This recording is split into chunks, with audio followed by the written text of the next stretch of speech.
வாருங்கள், திருப்பத்தூர் அருகிலுள்ள ஆண்டியப்பனூர் அணையை பார்க்க செல்லலாம். பார்ப்பதற்கு முன் நாம் பாப்பாத்தி அம்மன் கடவுளை வணங்கிவிட்டு அணையை பார்க்க செல்லுவோம்.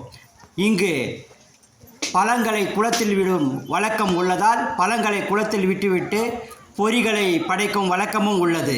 எனவே பொரிகளையும் படைத்துவிட்டு நாம் ஆண்டியப்பனூர் அணையை பார்க்க ஆயத்தமாகிறோம். இப்பொழுது அணையை பார்க்க செல்கிறோம். இங்கு வண்ண வண்ண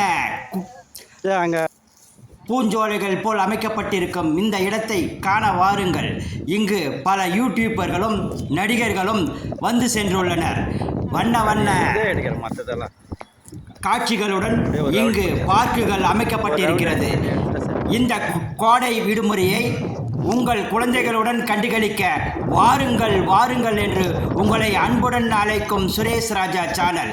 இங்கு காற்று எவ்வளவு மென்மையாக அழகாக அடிக்கிறது என்பதை நீங்களே வந்து பாருங்கள். உங்களுக்கு மிகவும் அழகாகவும் அருமையாகவும் காட்சியளிக்கும் இந்த இடத்தை காண வாரீர் வாரீர் என எங்கள் சேனல் வழியாக உங்களை அன்புடன் அழைக்கும் உங்கள் அன்பு சுரேஷ் ராஜா. என்றும் உங்கள் நலனை விரும்பும் உங்கள் சுரேஷ் ராஜா அழைக்கின்றேன். வாருங்கள், ஆண்டியப்பனூர் அணைக்கு வந்து பாருங்கள்.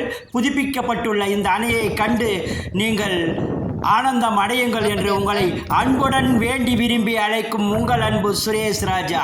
வாருங்கள், வந்து ஆண்டியப்பனூர் அணையை கண்டு பாருங்கள் பாருங்கள் என்று உங்களை அன்புடன் அழைக்கின்றோம். அணை சூப்பராக உள்ளது.